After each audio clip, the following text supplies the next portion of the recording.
Hello friends, welcome to your YouTube channel Fintech. अगर आपने हमारे इस चैनल को सब्सक्राइब नहीं किया है तो मैं आपसे रिक्वेस्ट करूंगा कि हमारे इस चैनल को आप सब्सक्राइब करें और बेल आइकन को हिट करना ना भूलें ताकि आपसे कोई भी नोटिफिकेशन मिस ना हो। आज के इस वीडियो में हम बात करेंगे इनकम टैक्स सेविंग्स के बारे में। गवर्नमेंट ऑफ इंडिया ने क्या सेट ऑफ रूल्स रखे हैं, टैक्स लेविंग रेट्स क्या हैं और इन सब के बारे में जानेंगे कि कैसे हमें टैक्स सेविंग करना है। तो सब कुछ हम जानेंगे इस वीडियो में। आप इस वीडियो में अंत तक हमारे साथ बने रहें और अगर आपको ये वीडियो पसंद आए तो लाइक करना ना भूलें। A penny saved is a penny earn, there is a saying. इसका मतलब ये है कि आपने जो भी सेविंग्स की है वो कहीं ना कहीं आपके एक अदर इनकम की ही तरह होती है और हमें सेविंग्स के बारे में सोचना चाहिए। इतना भी ज़्यादा नहीं सोचना चाहिए कि वो कहीं ना कहीं हमारी लाइफ स्टाइल को डिस्टर्ब करने लग जाए। तो अगर टैक्स स्लैब रेट के बारे में अगर बात करें तो हमारे गवर्नमेंट ऑफ इंडिया ने दो टैक्स स्लैब रेट दे रखे हैं। एक ओल्ड स्कीम है और एक न्यू स्कीम है। तो आज हम इस वीडियो में ओल्ड स्कीम के बारे में बात करेंगे, क्योंकि अगर आपने कहीं इन्वेस्टमेंट कर रखा है, थोड़ा ज़्यादा इन्वेस्टमेंट कर रखा है, या फिर आप सैलरीड एम्प्लॉयड हैं और आपकी इनकम थोड़ी ज़्यादा है, तो मेरे हिसाब से ये ओल्ड स्कीम ज़्यादा बेटर है टैक्स सेविंग्स के लिए। टैक्स स्लैब रेट को समझने के लिए हम अगर एक एग्जांपल लें, फॉर एग्जांपल किसी की इनकम अगर 15 लाख है तो उसमें उसको 2.5 लाख तक तो कोई टैक्स देना नहीं रहता है। इसके अलावा अगर उसके पास बचते हैं 12.5 लाख तो उसमें से 5 लाख आ जाते हैं आपके 5% वाली स्लैब में। इसके बाद बचते हैं आपके 7.5 लाख। तो ये 7.5 लाख जो हैं तो पूरे के पूरे 7.5 लाख आपके आ जाएंगे 20% वाली स्लैब में। तो ग्रॉस इनकम अगर आपका 15 तक का है तो आप इस तरीके से आपका टैक्स डिडक्शन का स्लैब रहेगा। अब हम इसमें बात करेंगे कि आप टैक्स सेविंग कैसे और कहाँ कहाँ कर सकते हैं। सबसे पहला आता है 80C।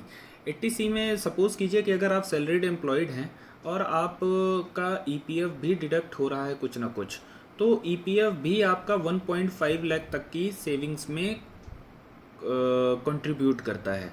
फॉर एग्जांपल अगर आप 1 लाख का ईपीएफ ही आपका डिडक्ट हो रहा है आपकी सैलरी में से, तो रिमेनिंग जो 50,000 है वो आप इनमें से किसी भी इन्वेस्टमेंट में इन्वेस्ट करके उस 50,000 का आप बेनिफिट टैक्स सेविंग्स में ले सकते हैं। तो चलिए इन सारे इन्वेस्टमेंट को हम एक एक करके डिस्कस करेंगे। बहुत डिटेल में डिस्कस नहीं करेंगे, अदरवाइज़ ये वीडियो बहुत लंबी हो जाएगी। अगर आप इनमें से किसी के भी बारे में डिटेल में डिस्कशन करना चाहते हैं मेरे साथ तो कमेंट सेक्शन में उस इन्वेस्टमेंट के बारे में आप ज़रूर कमेंट करें, मैं उस पर वीडियो बनाऊँगा। तो सबसे पहले हम लोग बात कर लेते हैं एफडी के बारे में। अगर एफडी की बात करें तो इसमें लॉक इन पीरियड आपका 5 साल का रहेगा और जो रिटर्न है वो 5 से 6% के रहेंगे। फॉर एग्ज़ाम्पल अगर आप इसमें 20% की स्लैब में आते हैं टैक्स की, तो इसमें जो भी आपको रिटर्न मिलेगा उसमें आप 20% तो हटा दीजिए। यानी अगर मैं मानूं कि आपको 6% का रिटर्न एफडी में मिल रहा है तो 20% हटा देंगे तो यानी आपका रिटर्न हो जाएगा 4.2%। ये कहीं ना कहीं आपकी इन्फ्लेशन को कभी बीट नहीं करता है, महंगाई इससे भी ज़्यादा आगे बढ़ जाती है। तो ये मेरे हिसाब से बहुत अच्छी सेविंग स्कीम नहीं रहेगी। पीपीएफ के बारे में बात करें, पब्लिक प्रोविडेंट फंड, तो ये आपके ईपीएफ जैसा ही होता है। ईपीएफ में आपको जो इंटरेस्ट रेट मिलते हैं थोड़े अलग मिलते हैं और इससे थोड़े ज़्यादा रहते हैं।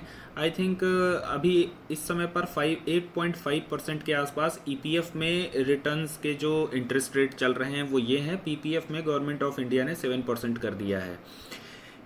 पीपीएफ एक समय पे बहुत अच्छी इन्वेस्टमेंट मानी जाती थी, लगभग 2011-12 के आसपास, जब उस समय पर इसमें पीपीएफ में रिटर्न्स के रेट 9% रहा करते थे।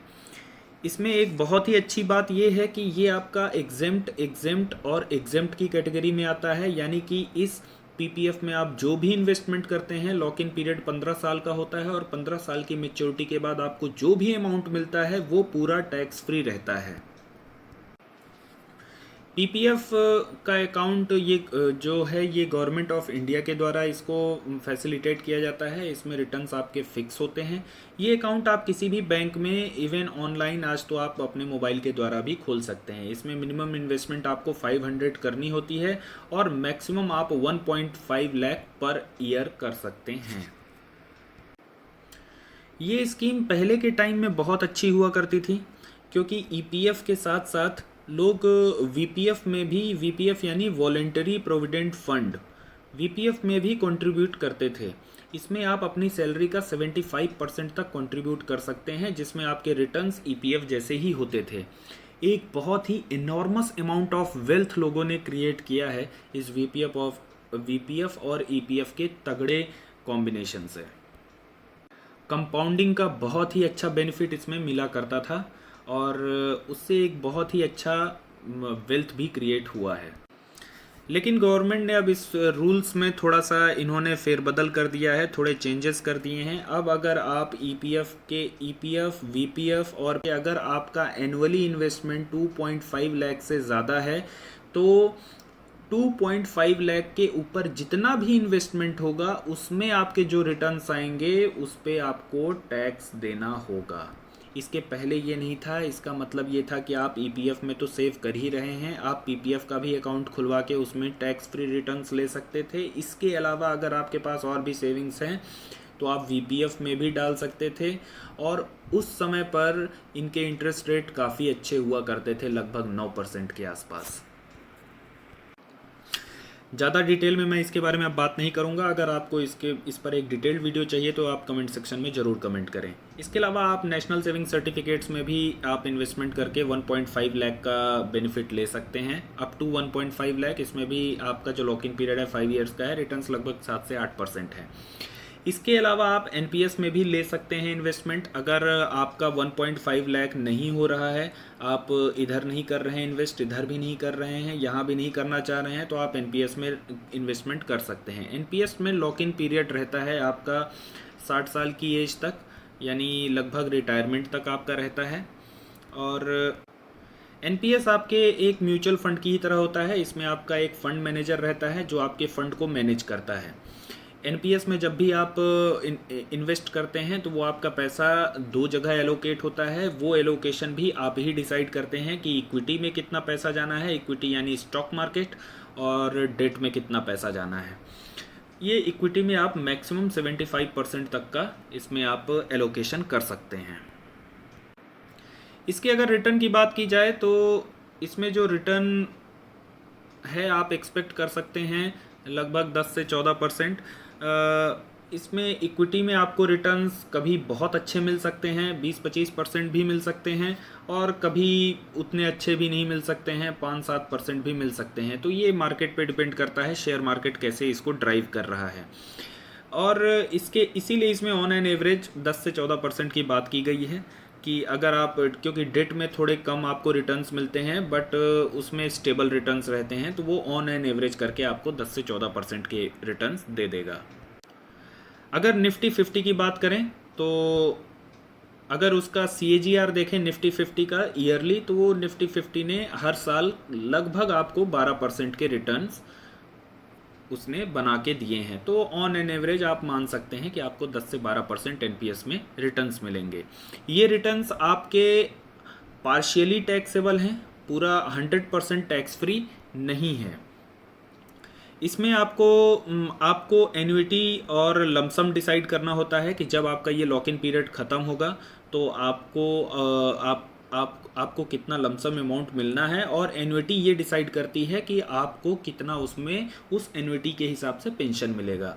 एन्युइटी की मिनिमम आप 40% की कैपिंग रख सकते हैं, इससे कम आप नहीं कर सकते हैं, यानी कि 60% ही लमसम आप till at the time of retirement आप उसमें ले सकते हैं। 60% जो भी अमाउंट आप रिसीव करेंगे ये आपका टैक्स फ्री रहेगा, लेकिन इसके बाद जो ईयरली आपको एन्युइटी से जो आपको पेंशन मिलेगी वो आपकी इनकम की ही तरह कंसीडर की जाएगी और उस इनकम पे आपको टैक्स देना पड़ेगा। इसमें एक अच्छा और बेनिफिट है एनपीएस में कि अगर आप एनपीएस में 1.5 लाख के ऊपर ज़्यादा इन्वेस्टमेंट करते हैं, सपोज आपने इन्वेस्टमेंट कर रखा है 1.5 लाख का, आपकी सेविंग्स ऑलरेडी 80C के अंदर आपने 1.5 लाख की सेविंग कर रखी है। इसके अलावा भी अगर आप एनपीएस में इन्वेस्टमेंट कर रहे हैं तो आप इसमें 80CCD सेक्शन के अंदर 50,000 का और टैक्स बेनिफिट ले सकते हैं। इट डजेंट मैटर कि आपने एनपीएस में 50,000 से कितना ज़्यादा इन्वेस्टमेंट किया है, आप मैक्सिमम सिर्फ 50,000 का ही इसमें टैक्स बेनिफिट ले सकते हैं। इसके अलावा आपका एक ELSS का फंड होता है, ये भी म्यूचुअल फंड ही है। इसमें भी आप इन्वेस्टमेंट करके 80C के अंदर 1.5 लाख का आप टैक्स रिबेट, टैक्स एग्जेम्पशन ले सकते हैं।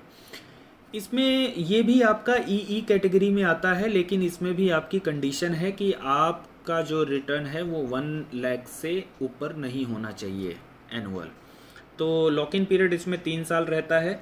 अगर इसमें 10% के भी रिटर्न की अगर हम बात करें और आपने 1.5 लाख का इन्वेस्टमेंट कर रखा है, तो 3 साल में आपको लगभग 2 लाख के करीब आपको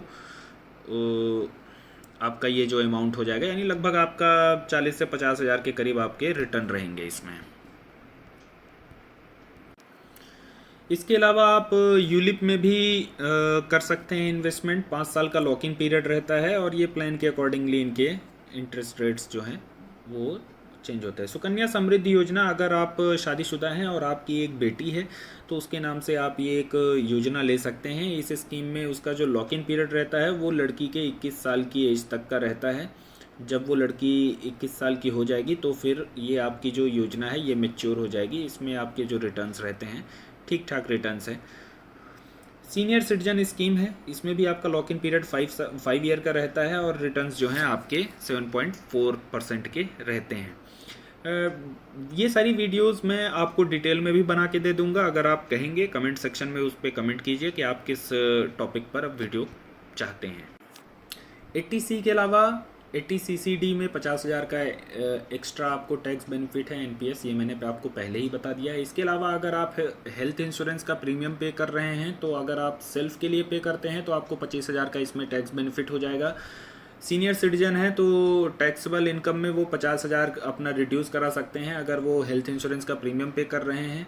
अगर आपके पेरेंट्स हैं तो आप अपना और पेरेंट्स दोनों का हेल्थ इंश्योरेंस पे कर रहे हैं, तो पूरा कंबाइन करके आप मैक्स टू मैक्स 75,000 का पर ईयर इसमें आप टैक्स बेनिफिट ले सकते हैं।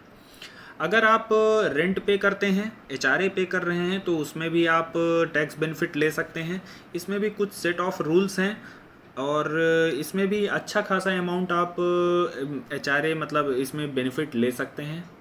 ज़रूरी नहीं कि 60,000 ही हो, इसमें आप 60,000 से ज़्यादा भी टैक्स बेनिफिट ले सकते हैं। इस पे ज़्यादा डिटेल में बात नहीं करूँगा, वीडियो बहुत लंबी हो जाएगी। अगर इस पे भी आपको वीडियो चाहिए तो आप कमेंट सेक्शन में कमेंट करें, मैं उस पर वीडियो ज़रूर बनाऊँगा। बात करते हैं होम लोन की। ये एक बहुत ही अच्छी स्कीम है और अगर आप होम लोन ले सकते हैं तो होम लोन लेना मेरे हिसाब से काफ़ी बेनिफिट में रहता है। इसमें अगर आपने होम लोन जो भी लिया है और उसका प्रिंसिपल आप रीपे कर रहे हैं होम लोन में, तो आप उसमें 80C के अंतर्गत उसमें आप टैक्स बेनिफिट ले सकते हैं 1.5 लाख का। इसके अलावा सेक्शन 24 में अगर आप उसमें इंटरेस्ट पे कर रहे हैं बैंक को, उसमें भी 2 कैटेगरी होती है। एक होता है लॉस ऑफ प्रॉपर्टी और एक होता है आपका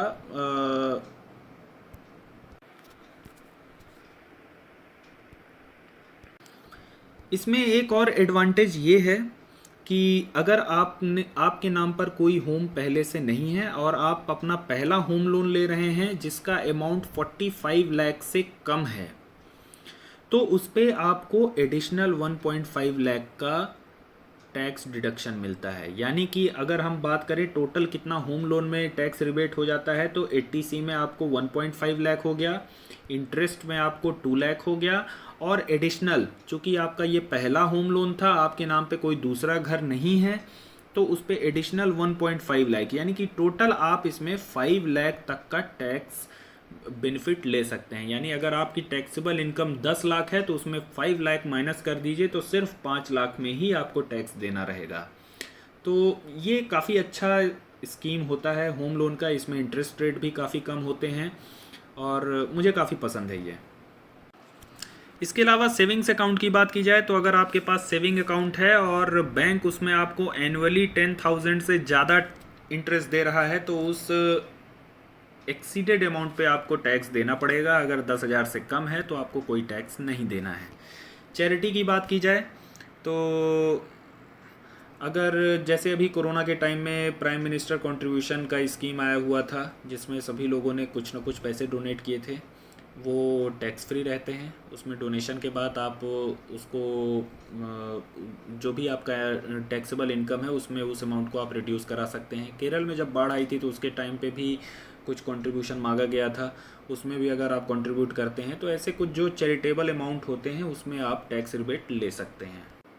तो दोस्तों इस तरह से मैंने आपको इस वीडियो में बताया कि क्या क्या टैक्स स्लैब्स हैं हमारे और कहाँ कहाँ आप कैसे कैसे टैक्स सेविंग्स कर सकते हैं। हर एक टॉपिक को मैंने बहुत ज़्यादा डिटेल में नहीं बताया है, उसके बहुत सारे सेट ऑफ रूल्स नहीं बताए हैं, क्या क्या कंडीशंस होती हैं, कैसे कैसे कंडीशन में आप उसको कैसे टैक्स बेनिफिट ले सकते हैं, कैलकुलेशन बहुत डिटेल में नहीं बताई है। अगर आपको मेरी ये वीडियो पसंद आई हो, अगर आप चाहते हैं कि किसी वीडियो पे किसी और टॉपिक पे मैं वीडियो बनाऊं तो कमेंट सेक्शन में ज़रूर कमेंट करें और एक लाइक ज़रूर इस वीडियो को दें। वीडियो के अंत तक बने रहने के लिए बहुत बहुत धन्यवाद। वीडियो पूरा देखने के लिए धन्यवाद। Thank you.